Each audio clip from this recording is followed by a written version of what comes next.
Hello everyone, my name is Jaclyn Bendt and I'm a registered dietitian nutritionist here with Clem&Thyme Nutrition. I am working at the Columbus, Ohio office location as well as seeing clients virtually. As a dietitian, I will be specializing in providing nutrition counseling for those who are in eating disorder recovery. And this is a huge passion area of mine for a variety of reasons, but I will say a lot of my own passion is rooted in my own past experiences.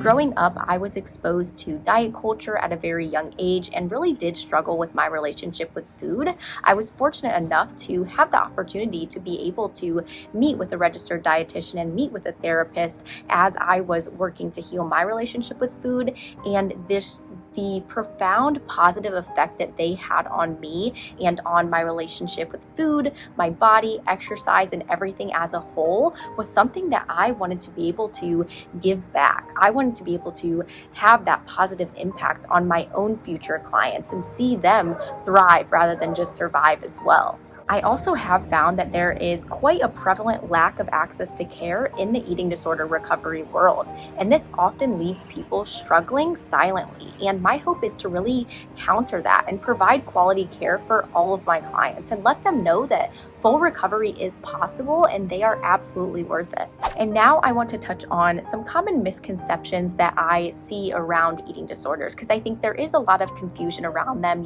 what they are, how they develop, and everything along those lines. So I'm going to share my top 3 misconceptions. And number 1 is that eating disorders are a choice. Eating disorders actually are not a choice. They are a very, very complex medical and psychiatric illness that patients don't choose and parents absolutely do not cause.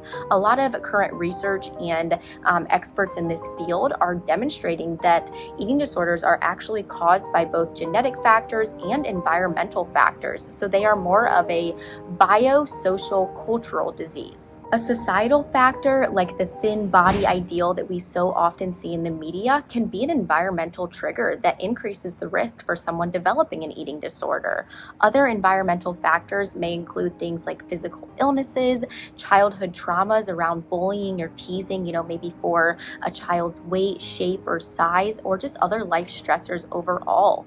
The research also shows that eating disorders may run in families. I do see that often, maybe if a parent has an eating disorder, then the child may be more likely just to be predisposed to that and be more likely to develop an eating disorder. The second most common misconception that I want to touch on is that eating disorders have a quote-unquote look.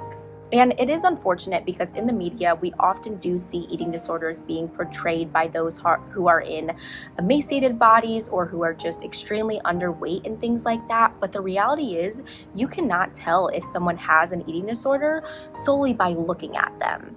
And on top of that, the research actually does show that most of those who are diagnosed with an eating disorder are not necessarily underweight. And that just further proves that eating disorders do not discriminate. You cannot tell if someone has an eating disorder based on their body, weight, shape, or size. And if we do continue to feed into this misconception, it can be harmful for many reasons, because some of those who struggle may feel as if they aren't quote unquote sick enough to get help if they aren't, maybe at that lower weight, or it could perpetuate the eating disorder and they may not feel like they are quite good enough. The third and final misconception that I want to touch on about eating disorders is that eating disorders are not that big of a deal. They actually are very serious for a variety of reasons.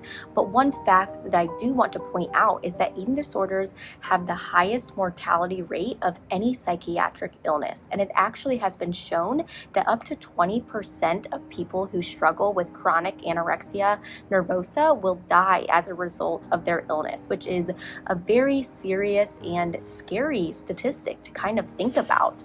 Also, there are many medical complications that come alongside of starvation, purging, binging, laxative use and things like that are very common to see in different eating disorders.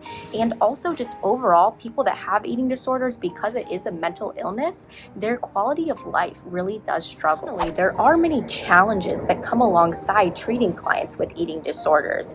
Eating disorders are extremely complex, and it's a mental illness. Eating disorders are about way more than just the food. And often those that do struggle with eating disorders have another co-occurring condition on top of that. So that could be something like anxiety, depression, substance use, OCD, and different things like that, which is why I also always emphasize that it's so important to be working with a mental health provider on top of your registered dietitian. Not to mention, we also live in a very challenging society that is entrenched in diet culture, right? In the media and in our daily lives, we are constantly seeing, thin bodies being worshipped and equating that to higher moral virtue. We also are often seeing certain ways of eating, being demonized, or even specific foods and food groups being demonized, while others are, being elevated. We also are always surrounded by, weight loss ads and things that are promoting weight loss. Maybe that is just while you're waiting in line at the grocery store and you're seeing this magazine that is promoting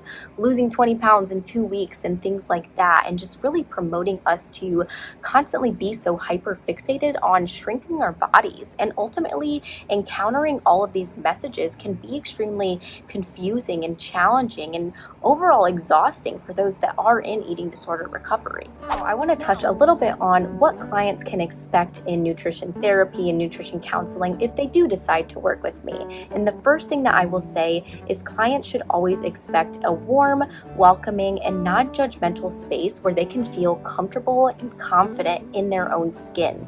The nutrition therapy will also be very individualized and personalized because every client presents with different needs, and I will always place that client's needs at the center. Clients can also expect to gain a new framework of how to look at food in a more positive manner. They can also have the opportunity to understand the science and get a little bit deeper with things. Begin understanding what is happening in your body when you eat.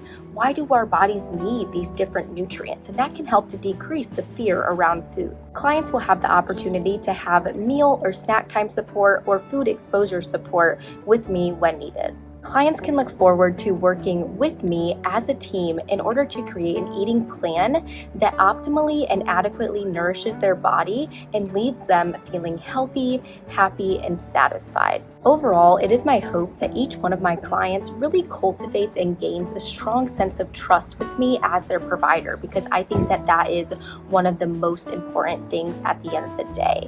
Each one of my clients will embrace my constant support and encouragement throughout their journey because I know that it's not an easy one. Ultimately, my clients can expect to redevelop intuitive understandings of hunger, fullness, and satiety, and just a symptom-free relationship with food again. If you are interested in working with me, I am available virtually to see clients on Mondays, Wednesdays, Thursdays, and Fridays from 9 a.m. to 5 p.m. with a few exceptions. Additionally, I'm available to see clients in person on a couple of Mondays per month, each Tuesday evening from 5 p.m. to 8 p.m. and every other Thursday and Friday from 9 a.m. to 5 p.m. I encourage you to hit the subscribe button below to subscribe to our YouTube channel, and also follow us along on Instagram and Facebook at Clem&Thyme Nutrition.